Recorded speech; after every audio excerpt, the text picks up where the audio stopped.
సిద్ధార్థ్ మున్నాని కలవడానికి వస్తున్నాడని జైలు దగ్గరున్న మా కరెస్పాండెంట్ తెలియజేస్తున్నారు. ఝాన్సీ, ప్రస్తుతం మున్నా ఉన్న జైలు దగ్గర పరిస్థితి ఎలా ఉంది? ప్రముఖ డైరెక్టర్ సిద్ధార్థ్ భార్య అంజలి హత్య కేసులో ఉరిశిక్ష పడిన ముద్దాయి చివరి కోరికను తీర్చడానికి మరికొద్ది సేపట్లో సిద్ధార్థ్ ఇక్కడికి వస్తున్నారు. మున్నా సిద్ధార్థ్ తో ఏం మాట్లాడుతాడోన్నది చాలా ఆసక్తిగా మారింది. ఏది ఏమైనా సిద్ధార్థ్ ఎంత గొప్ప మనసో దీన్ని బట్టి అర్థమవుతోంది. ఏంటమ్మా, ఏంటి మాట్లాడుతున్నావు నువ్వు? ఆ డైరెక్టర్ గొప్పనంటావేంటి? నీకు అసలు నిజం తెలుసా? ఇంతకీ మీరెవరు? నేనా? అక్కడ లోపల ఉరి తీపోతున్నారే ఆ మొన్న తల్లిని. ఆ డైరెక్టర్ గురించి ఏం తెలుసని ఓ మాట్లాడుతున్నావు అమ్మా. ఇక్కడ డబ్బున్న వాళ్ళు చెప్పేయే నిజాలు, మాలాంటి నిజాలు కూడా అబద్ధాలు అయిపోతాయి అమ్మాయి. ఆ డైరెక్టర్ ఆడి భార్యని చెప్పింది నా కొడుకు చెప్పలేదు. ఆయన తన భార్యని చెప్పాడని మీరెలా చెప్పగలుగుతున్నారు? అయ్యో, వాడే చెప్పాడమ్మా, నా కొడుకు చెప్పలేదు. ఎవరైనా ఊరి తీసే వాడిని చివరి కోరిక ఏంటని అడిగితే తల్లిదండ్రులను చూడాలంటాడే గాని కానీ నా కొడుకు ఆ డైరెక్టర్ గారిని చూడాలనుకున్నాడు. మీరెవరన్నా ఆలోచించారా? ఎందుకని ఆలోచించారా? అయ్యా సారు, మీకు తెలుసు కదా నా కొడుకు హత్య చేయలేదండి. నా కొడుకు హత్య చేయలేదండి. తీసుకెళ్ళండి. అయ్యా నేను చెప్పలేదయ్యా.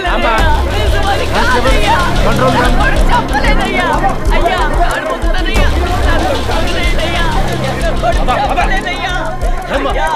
మీరే మీ భార్యని చంపారని ఇప్పుడే మున్నా తల్లి మీడియా ముందుకు వచ్చి చెప్పారు. ఎవరు చంపారన్న విషయం గ్రేట్ లాయర్ వీరేంద్ర గారు ఆల్రెడీ కోర్టులో ప్రూవ్ చేశారు. కొడుకు చనిపోతున్నాడని బాధలో ఆవిడేదో మెంటల్ స్టేట్లో ఏదైతే మాట్లాడుంటారు. మీడియా అందరిని ఒకటే కోరుకుంటున్నాను, ఇష్యూని పెద్ద చికెన్ ప్లీజ్. మున్నా మిమ్మల్ని ఎందుకు కలవాలనుకుంటున్నారో కారణం చెప్పగలరా? పాపం అతని తల్లి క్యాన్సర్తో బాధపడుతుంది. ఏదైనా సాయం కోసం అయిండొచ్చు. మీరు సాయం చేయగలరా? 100%.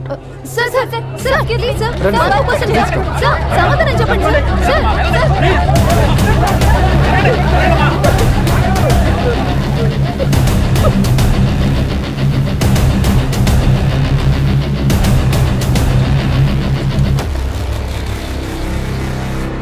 సార్, మీతో పర్సనల్గా మాట్లాడాలని కోరుకున్న మొన్న అక్కడ వెయిట్ చేస్తున్నాడు, వెళ్ళి మాట్లాడండి.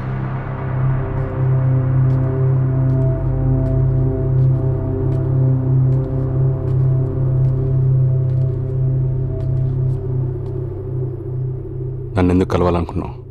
ఆ రోజు మా అమ్మను బతికించుకోవడం కోసం మీరు చేసిన నేరాన్ని నేను చేశానని ఒప్పుకున్నాను. ఇప్పుడు మా అమ్మ నన్ను బతికించుకోవడం కోసం మీరు నాకు ఇచ్చిన డబ్బు మీకు తిరిగి ఇచ్చేసింది. మా అమ్మ కోసం నేను చేసిన త్యాగం అర్థం లేకుండా పోయింది సార్. ఇప్పుడు మా అమ్మ బతకాలంటే దయచేసి మీరు వెనక్కి తీసుకున్న డబ్బు తిరిగి ఇచ్చేయండి సార్. ఇది చెప్పడానికి నన్ను ఉరి తీసే ముందు మిమ్మల్ని కలవాలనుకున్నాను సార్. కానీ ఒకటి అర్థమైంది సార్, డబ్బు ఉంటే చాలు సార్, ఎలాంటి తప్పు చేసినా తప్పించుకోవచ్చు. తప్పు చేసినాడు ఎప్పటికీ తప్పించుకోలేడు.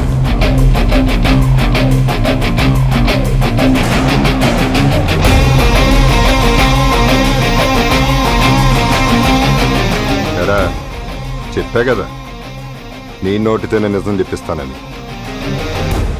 నీ ఇంట్లో నిన్ను షూట్ చేసినప్పుడే నేను గేమ్ స్టార్ట్ చేశాను.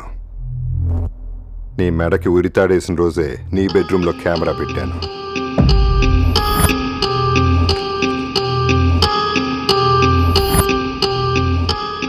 యాక్సిడెంట్ అయ్యాక డాక్టర్తో నీకు అబద్ధం చెప్పించాను. నేను ఇక కోలుకోలేనని నిన్ను నమ్మించాను. అప్పుడు వచ్చారా నీ ఇంటికి దీనంగా సెంటిమెంట్తో కొట్టాను.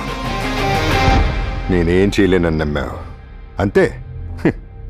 నీ నోట్లోంచి నిజాలు గట్టు దిగిన గోదావరిలా ఉర్రకలేసుకుంటూ బయటకు వచ్చాయి. నువ్వు చేయించిన యాక్సిడెంట్తోనే నీ ఆటకి ముగింపు దొరికింది.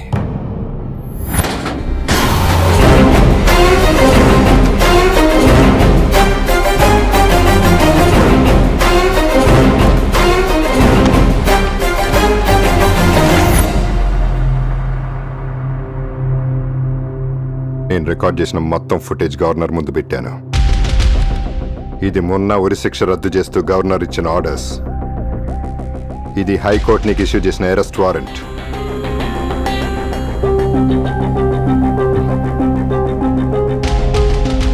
ఈ ఆటలా ఉంది. చాలా గొప్పగా ప్లాన్ చేశారు సార్. నీకన్నానా?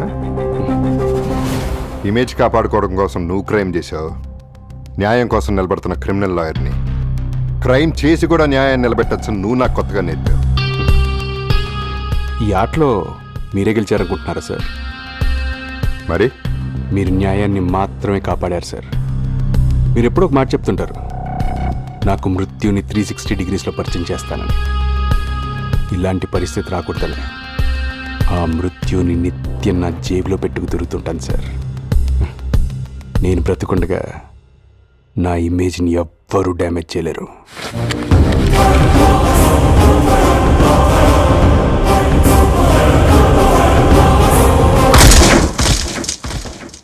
నో,